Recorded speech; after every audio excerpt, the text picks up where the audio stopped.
కరీంనగర్లో పట్టభద్రుల ఎమ్మెల్సీ ఎన్నిక కౌంటింగ్ కొనసాగుతోంది. ఇప్పటి వరకు 2,10,000 ఓట్లను లెక్కించారు అధికారులు. లెక్కించిన ఓట్లలో 1,89,000 ఓట్లు వ్యాలిడ్ అయితే 21,000 ఓట్లను ఇన్వాలిడ్గా గుర్తించారు. ఇంకా 40,000 ఓట్లు విభజన చేయాల్సి ఉంది. మరి కాసేపట్లో మిగిలిన మొదటి ప్రాధాన్యత ఓట్ల కౌంటింగ్ కూడా చేపట్టబోతున్నారు. మరిన్ని అప్డేట్స్ మా ప్రతినిధి విజయభాస్కర్ ద్వారా తెలుసుకుందాం. విజయభాస్కర్, కౌంటింగ్ అయితే సాగుతుంది, కానీ ఇక్కడ మనకి చెల్లని ఓట్ల సంఖ్య అనేది వేలల్లో కనిపిస్తుంది, భారీ సంఖ్యలో కనిపిస్తోంది. సో ఇదేమైనా టెన్షన్ పెట్టే అవకాశం కనిపిస్తుంది అనుకోవచ్చా? డీటెయిల్స్ ఏంటి? మనం చూసినట్లయితే నిన్న ఉదయం ఉమ్మడి కరీంనగర్, నిజామాబాద్, ఆదిలాబాద్, మెదక్ ఎమ్మెల్సీ ఎన్నికల కౌంటింగ్ నిన్న ఉదయం 8 గంటలకు ప్రారంభమైంది. ఈ రోజుకి దాదాపు 26 గంటలు ముగియనుంది. అయితే టీచర్ ఎమ్మెల్సీకి నిన్న కన్ఫర్మ్ అయిపోయింది. అది ఎన్నికల ప్రక్రియ అంతా కూడా ముగిసింది. గెలిచినట్టుగా ధృవీకరించారు. రాత్రి 10:30 గంటలకు ఇచ్చేసినటువంటి అనంతరం తిరిగి ఈ రోజు గ్రాడ్యుయేట్ సంబంధించినటువంటి ఇంకా కౌంటింగ్ జరుగుతూ ఉంది. ముఖ్యంగా 21 టేబుల్స్ లో ఏర్పాటు చేసినప్పటికీ కూడా దాదాపు నిన్ననే అధికారులు చెప్పినట్లుగా భావించినట్టుగా, ఎందుకంటే ఎన్నికల సంఘం ఇచ్చినటువంటి సూచనలన్నీ కూడా తూచా తప్పకుండా పాటించడం వల్ల కొంతమంది ఓటర్లు, గ్రాడ్యుయేట్స్ అందరూ కూడా అవగాహన కల్పించినప్పటికీ అవి దాదాపు 10% పైగా కూడా డిస్క్వాలిఫై అవుతాయని చెప్పినటువంటి నేపథ్యంలో దాదాపు 20,000 పైచిలకు ఓట్లన్నీ కూడా ఫెయిల్ అయ్యాయి. అయితే 01, 1, 2, 3 ఆ సీరియల్లో వేసినటువంటి సమయంలో 01, 02 వేసినటువంటి వాటిని కూడా పక్కన పెట్టేశారు. అయితే వాటిని పరిగణలోకి తీసుకుపోవాలంటూ కూడా ఇటు జాతీయ పార్టీలు అభ్యర్థులు కోరినటువంటి నేపథ్యం, అదేవిధంగా ఇండిపెండెంట్ అభ్యర్థులు కూడా ఆ ఓట్లన్నింటినీ కూడా పరిగణలోకి తీసుకోవాలి, లేదంటే రీకౌంటింగ్, రీ ఎలక్షన్ నిర్వహించాలంటూ కూడా నిన్న డిమాండ్ చేసినటువంటి నేపథ్యం కనిపించింది. అది ఎట్టి పరిస్థితుల్లో కూడా అది నెరవేరదు అని చెప్పినటువంటి నేపథ్యంలో మేము ఎన్నికల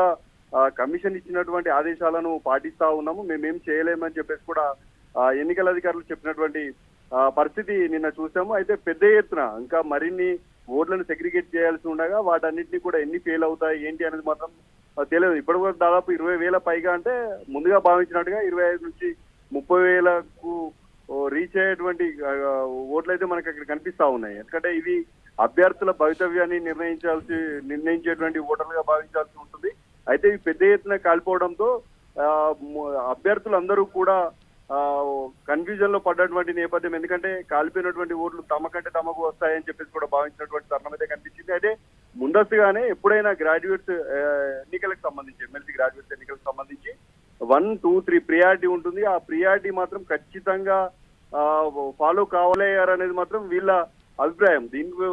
దీనిపైన తిరిగి మరోసారి ఎన్నికలు నిర్వహించాలంటూ కూడా ఇండిపెండెంట్ అభ్యర్థులు కోరారు. అయితే చిన్న చిన్న మిస్టేక్లను పరిగణలోకి తీసుకొని వాటన్నింటినీ కూడా ఎవరైనా కానీ వాటన్నింటినీ కూడా పరిగణలోకి తీసుకోవాలంటూ ఇటు కాంగ్రెస్ పార్టీకి సంబంధించినటువంటి అభ్యర్థి, భారతీయ జనతా పార్టీకి సంబంధించినటువంటి అభ్యర్థితో పాటు బీఎస్పీకి సంబంధించినటువంటి 3 అభ్యర్థులు కూడా కోరినటువంటి నేపథ్యం. వీరికి తోడుగా ఇండిపెండెంట్ అభ్యర్థులు కూడా తిరిగి వాటన్నింటినీ కూడా క్యాల్కులేట్ చేయాలి. ఎందుకంటే పెద్ద ఎత్తున ఉన్నాయి, దాదాపు 2 లక్షల పైచిలకు ఓట్లు, అంటే 20 నుంచి 25,000 వరకు ఇంకా బయటకు వచ్చేటి, ఇంకా కాలిపోయే ఓట్లు ఇంకా బండల్స్ ఇంకా లెక్క పెడుతున్నటువంటి తరుణంలో ఇంకా బయటకు వస్తాయి. కాబట్టి వాటన్నిటిని కూడా పరిగణలోకి తీసుకోవాలని చెప్పేసి వీళ్ళు డిమాండ్ చేస్తున్నప్పటికీ కూడా అధికారులు తమకు ఇచ్చినటువంటి ఇన్స్ట్రక్షన్స్ మాత్రం ఫాలో అవుతున్నాం, వీటిని కూడా పరిగణలోకి తీసుకోమని చెప్పేసి చెప్తా ఉన్నారు.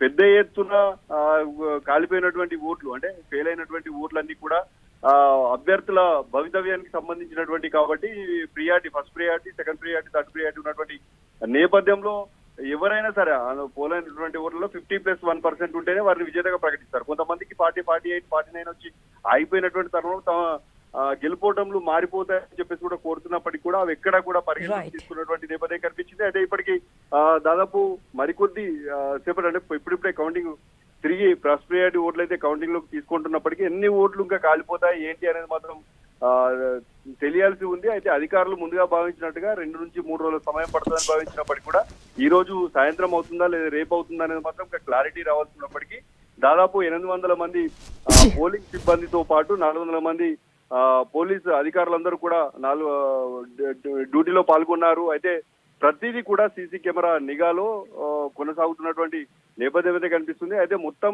ఈ కౌంటింగ్ అయిపోయి ఇవన్నీ బయటకు రావడానికి అయితే దాదాపు మరో 48 గంటల సమయం పట్టేటువంటి అవకాశం అయితే కనిపిస్తుంది. ఆశ.